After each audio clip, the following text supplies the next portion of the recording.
केवल चुनाव में ही भगवान सबके सपने में आते हैं कि वास्तव में भी मोदी जी प्रधानमंत्री हैं, लेकिन मोदी जी एज ए सांसद मतलब क्षेत्र में काम किया था। लेकिन मैंने जहां तक देखा कि जो बनारस की पंचकोसीय परिक्रमा है, इसमें जितने भी मंदिर हैं उनका अक्षांश देशांतर लिखा गया है कि कौन सा मंदिर किस घर में स्थापित है। नमस्कार, आपका बहुत स्वागत है। 1 मिनट पे मैं हूं आपके साथ राजन तिवारी। 1 मिनट का काफिला इस समय बनारस में मौजूद है और हम बनारस की गलियों गलियों को जाकर समझ रहे हैं कि 2022 में किसकी सरकार बनने वाली है।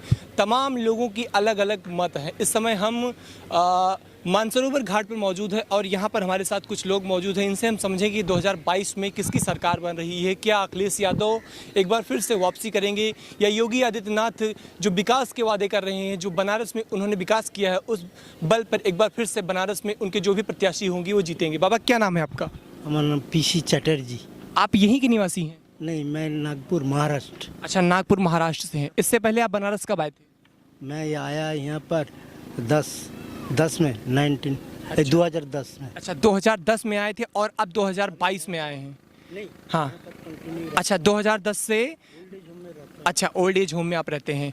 आपने बनारस को कैसे बदलते हुए देखा? मतलब 2014 से पहले और 2014 के बाद से जो बनारस के बदलाव हुए हैं, मतलब कैसा बदला? मतलब लग रहा है आपको कि कुछ परिवर्तन हुआ है? बहुत कुछ परिवर्तन हुआ। कैसे परिवर्तन हुए?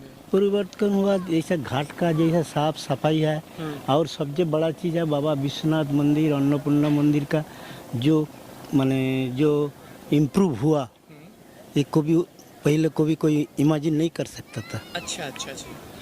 तमाम सारी भ्रांतियाँ भी हैं कि बनारस जो 2014 से पहले था, उसके बाद जब 2014 के पास जब मोदी सरकार बने तो इसमें काफ़ी सारे इम्प्रूवमेंट हुए, काफ़ी सारे मंदिरों का पुनरुत्थान किया गया और जो एक कॉरिडोर बन रहा है उसको लेकर लोगों में काफ़ी ज़्यादा उत्साह है कि जब पूर्ण रूप से बनकर तैयार हो जाएगा तो यहाँ काफ़ी दूर दूर से पर्यटन आएंगे। तो आपको लगता है कि यहाँ के जो पर्यटन है यहाँ या जो यहाँ के व्यापारी हैं उनको कुछ खासा लाभ मिलेगा इस विकास से? बहुत कुछ मिलेगा। पहले तो दूसरा बात यहाँ पर पहले ये जो बाहर जो इलेक्ट्रिक जो लाइन था वो बाहर में था, सब अंडरग्राउंड हुआ। अच्छा।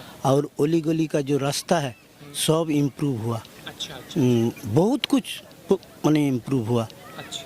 जो मोदी का सरकार का बहुत कुछ इनका जो आदमी सोच, पहले जो इलेक्ट्रिक बारे में लोग हुक लगा के लोग चोरी करता था, किंतु प्रॉपर सरकार को पैसा नहीं मिलता था।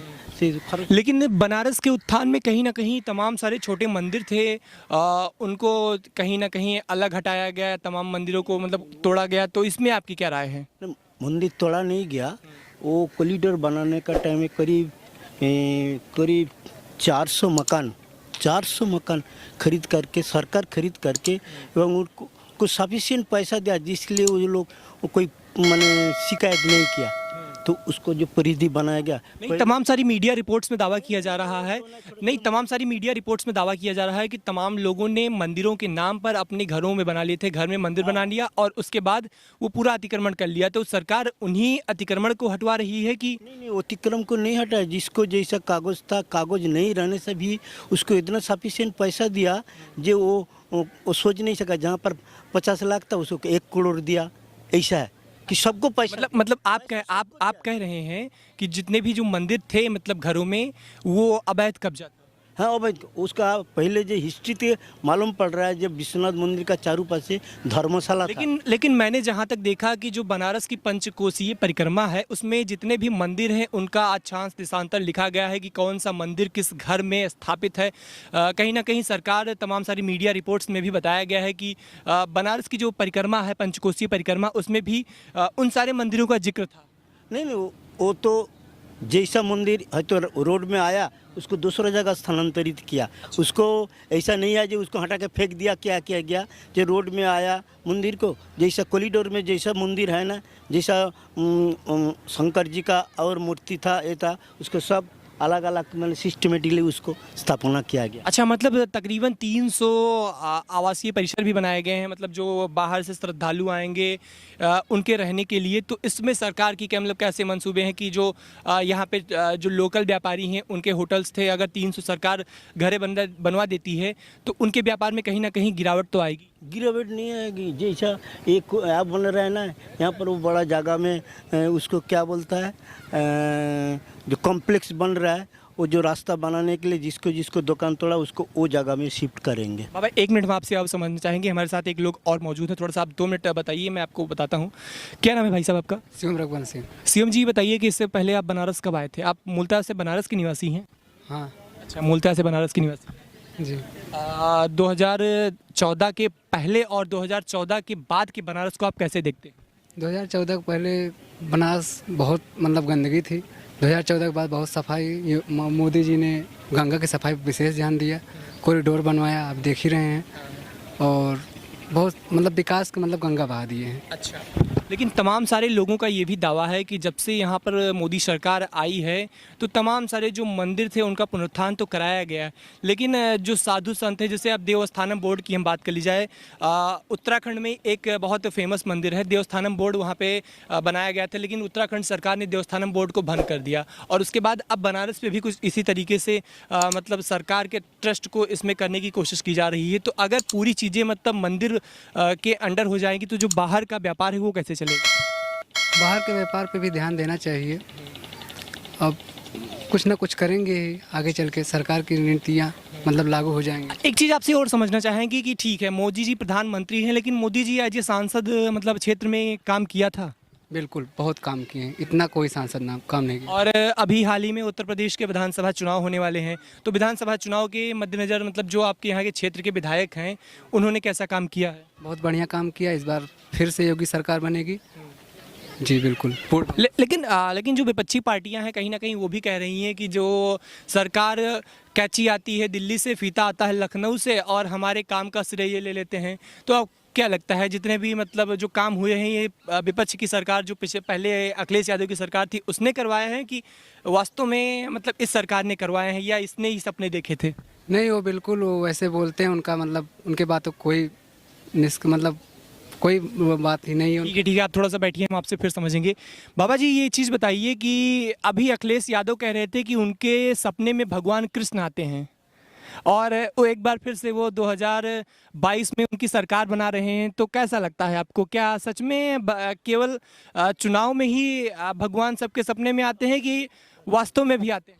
देखिए जी, मोदी है रियली पर्सन है जो हिंदू धर्म का रिप्रेजेंटेटिव, शुद्ध माने ये बनारस में नहीं है, होल इंडिया है, इनका सब धर्मों का ऊपर, सब जात का ऊपर इनका समान दृष्टि से काम करता है।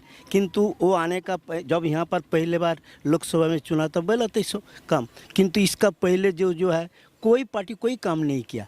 किंतु ये इतना काम, इतना ध्यान दिया, साफ सफाई। दूसरा बात है ये मंदिर का एक घाट का जैसा टूटा फूटा था, जहाँ पर जैसा जैसा उसको बनवाया, जैसा मैंने किया, पहले कभी नहीं हुआ था, कभी ऐसा इसके ऊपर कोई ध्यान नहीं दिया, कोई सरकार इसके ऊपर ध्यान नहीं दिया, ओनली मोदी इसके ऊपर ध्यान दिया। अच्छा, 2014 से पहले कांग्रेस सरकार केंद्र में थी, वो ये ध्यान ही नहीं दिया। जे ये घाट साफ सफाई बोलो, यहाँ पर ये घाट का ऊपर नाना रकम प्रियंका गांधी ने कहा है कि लड़की हूँ लड़ सकती हूँ, जानवर मर के इनमें रहता था, हैं? किंतु अभी आप एक भी को भी देख नहीं सकता है जे वैसा कुछ नंगरा कोई नहीं है, गंदगी है।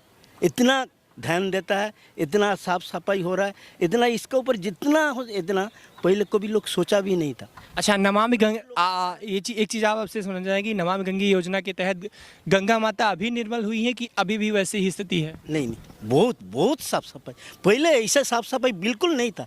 मैं तो हमारा कम से कम 11 साल हो गया यहाँ पर कंटिन्यू मैं यहाँ पर हूँ। मैं नागपुर का, महाराष्ट्र का हूँ।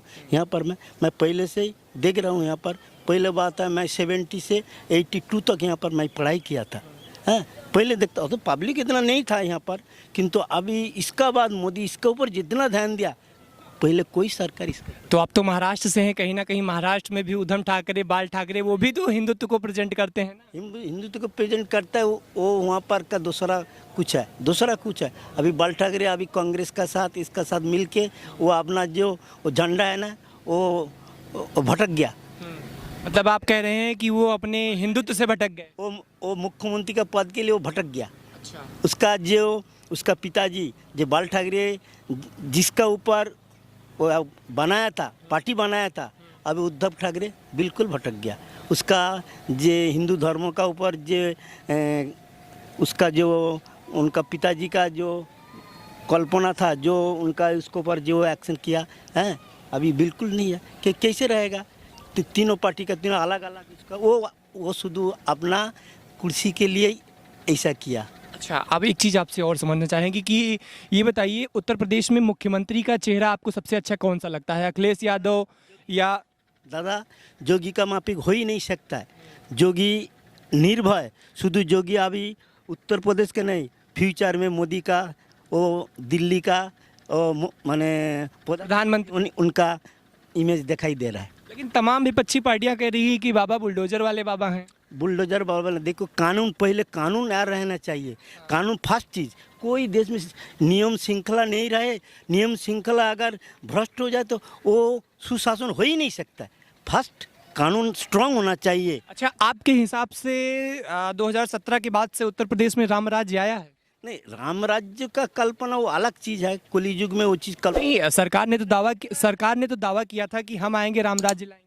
जरूर, जो चीज़ लिया है सुशासन, पहले दुष्टों का दमन, शिष्टों का पालन, साधु संत इनको सुरक्षा देना है, और जो दुष्ट आदमी को इसको ऊपर ठीक ठीक कार्रवाई करना, इनको यहाँ पर जो भ्रष्टाचार है ये चीज़ इसके ऊपर कंट्रोल किया। इतना पहले कोई सरकार, ना अखिलेश सरकार ना मायावती सरकार, कोई नहीं किया। जो मोदी अपना स्ट्रांग से पहले सुशासन ले आया, सुशासन का बाद जितना योजना जैसा जैसा का आया हुआ, अब और 5 साल मौका दिया, और 5 साल मौका देने से और बेटर होगा। तो कहीं ना कहीं बाबा का साफ ही कहना है कि उत्तर प्रदेश में कहीं ना कहीं योगी आदित्यनाथ सरकार ने जो गुंडा मुक्त शासन करने का अपना प्रयास किया है वो काफ़ी सफल है। हम इनसे एक चीज़ और समझना चाहेंगे, ये बनारस में है और कहीं ना कहीं प्रयागराज में युवा काफ़ी ज़्यादा आक्रोशित दिखे। उन्होंने ट्रेनों को जला दिया और मतलब नौकरी को लेकर, बहुत सारे रोजगार को लेकर उन्होंने बहुत प्रकार के उद्दंड किए। तो आपको क्या लगता है कि इस सरकार में रोजगार का कुछ संसाधन आपके लिए उपलब्ध कराया है सरकार ने? बिल्कुल कराएं, लेकिन 2 साल कोरोना भी था, इस वजह से थोड़ा मतलब पीछे हो गए, नहीं तो आगे चल के हो जाएगा, ऐसा नहीं है कि नहीं होगा। लेकिन सरकार ने एक रिपोर्ट पेश की है, CMMI की रिपोर्ट है, उसमें साफ साफ बताया गया है कि 2017 में जो बेरोजगारी दर थी वो तकरीबन 17.1% थी, और 2022 और 21 के मतलब अगर पेंडेमिक के बाद की बात करें तो 4.1% बढ़ी है, मतलब घट गई है। मतलब तो कैसा लगता है आपको? मतलब लोग कह रहे हैं कि रोज़गार ही नहीं मिला, लेकिन सरकार के जो दावे आ रहे हैं, जो रिपोर्ट आ रही है, उसमें तो साफ साफ बताया जा रहा है कि बेरोजगारी घटी। बिल्कुल ऐसा है, मतलब कुछ लोग अपना स्वयं रोजगार मतलब कि स्वयं साधन ढूंढ रहे हैं, इस वजह से रोजगार रेट मतलब बेरोजगारी रेट जो है घट रही है। बिल्कुल, तो कहीं ना कहीं जो यहाँ काशी के मानसरोवर घाट से हम मौजूद थे, हमारे साथ एक बाबा थे, कुछ युवा थे, उनसे हम चर्चा कर रहे थे, और कहीं ना कहीं ये साफ देखा जा सकता है कि उत्तर प्रदेश में 2022 में लड़ाई बहुत सख्त होने वाली है। अखिलेश के अपने दावे हैं, योगी के अपने दावे हैं, और तमाम दावों पर 2022 में किसकी सरकार बनेगी ये हमारे साथ आप देखिए 403 विधानसभा सीटों से चप्पे चप्पे की रिपोर्ट। फिलहाल इस कार्यक्रम में आज के लिए इतना ही। देश दुनिया की तमाम और बड़ी खबरों के लिए आप देखते रहिए 1 मिनट। धन्यवाद।